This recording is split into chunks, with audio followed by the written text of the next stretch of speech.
Hello everyone, it's Michael. Thank you so much for stopping back at my channel today.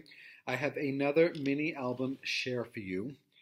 Someone in town asked me to make them a mini album for them to give as a gift. And uh, this took longer than I expected because I didn't use any printable template and I didn't use any tutorial. I just went page by page and came up with this stuff as I was going along. So let me get right into it. Let me first talk about the paper I used. I used a paper by Photoplay. It's called French Flea Market. It's been out for a while. It was designed by Julie Nutting, who is famous for her Prima Doll stamps. Beautiful paper. Very feminine, very vintage, very old world, very European, very Paris. Loved how all the colors went together. There is one cut apart sheet that I used throughout the book, and there is a sticker sheet.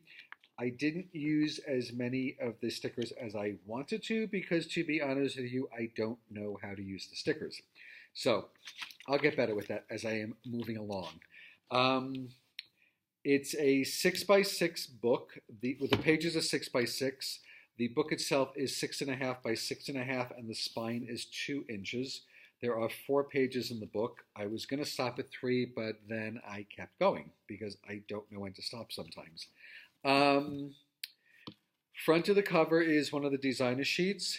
I had some flowers from my stash, a mixture of Prima flowers and this is from a Brazilian company. This is really old for my stash. I actually have this layered up here on a piece. This designer paper is on a piece of fun foam to raise it up a little bit. There's a lot of dimension on the cover. The butterfly and this frame here is actually chipboard from a company called Momento Divertido. They are a Brazilian chipboard company. And what I love to do with chipboard is I love to use embossing powders or embossing enamels.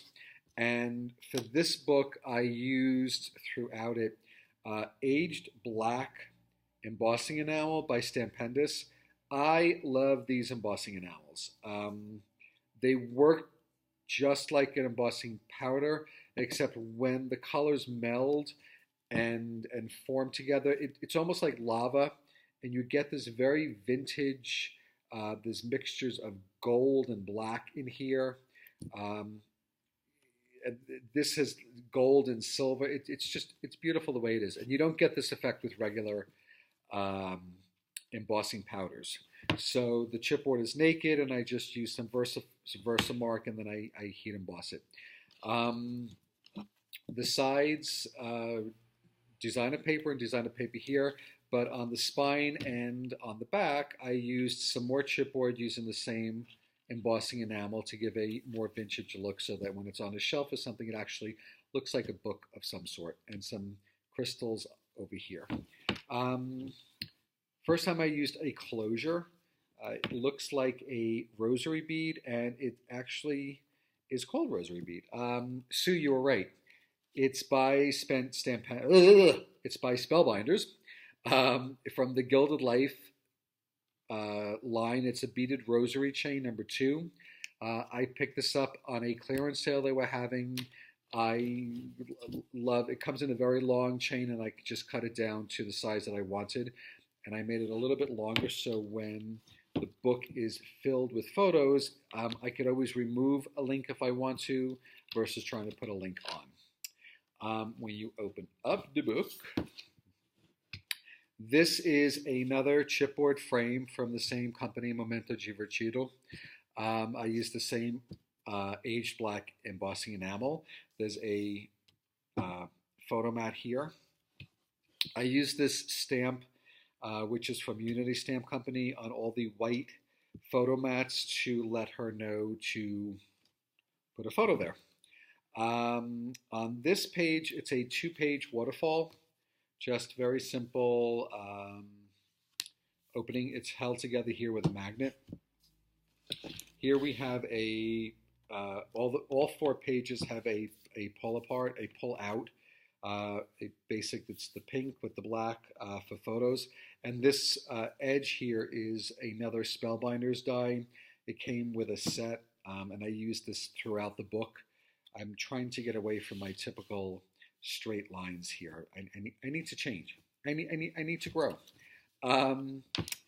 This back of page 1, this was one of the cut-aparts that I just turned into a little card. She can add photos here. She can journal if she wants to. She can write something. And then even here, there's room for a photo or more if she so chooses.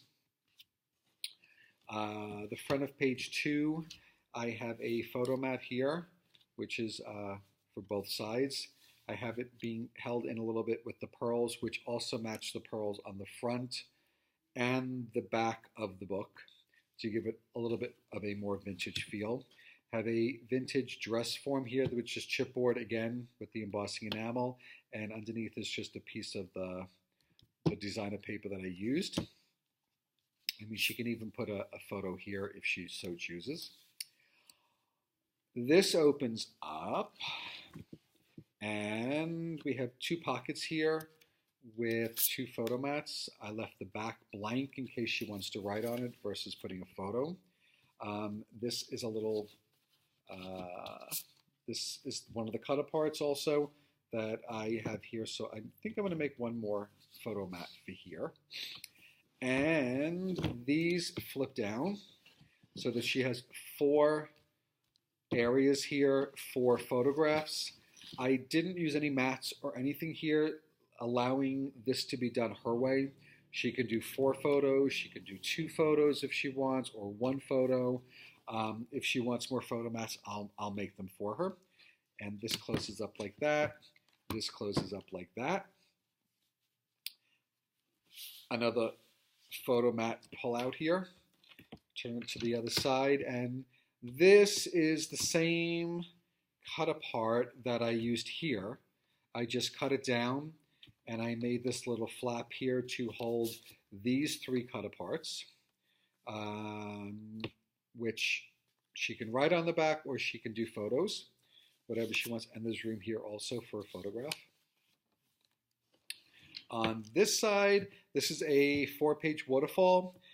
This is one of the stickers from the sticker sheet. This is one of the stickers from the sticker sheet. I have a magnet under here. So this opens up like that. And then there are 4 pages here for some smaller photos or one larger photo. The back here, this is a digital watercolor download that I bought from Genevieve. She's on Etsy. She's another mini album maker. There's room here for a photo. This closes up like that, and we have another photo mat pull out here. Turn this over this way, and we have oh, and this border here, this curved border, is a Spellbinder die. This is from the same matching set. I think you get 5 or 6 of these curved border dies.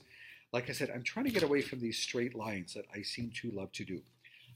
2 more photo mats here for her to use. Here, this is a photo mat. This is glued down. We'll just measure some other vintage flowers here.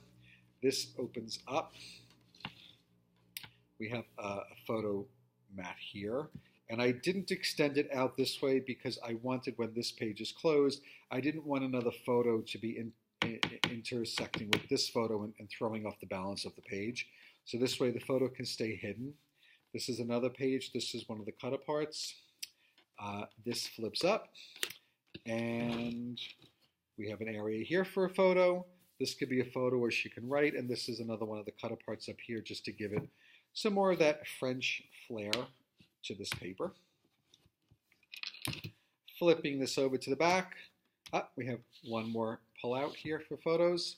And then this I left just the designer paper, and this I left just the designer paper. This is also raised on a piece of black foam, fun foam, to give it a more raised effect. And I did the same thing on the front. So this is fun foam, the designer paper, then the chipboard. This way it'll give her more options for more photos depending on what she wants to do. And then that's the back. I really love this paper. I'm working on a smaller mini album. I'm calling it a mini me album because it's like a mini album.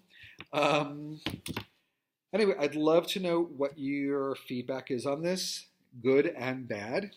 I'm working on a better camera. I'm working on better lighting. So thank you so much for stopping by. I hope you enjoyed this little tour through this mini album.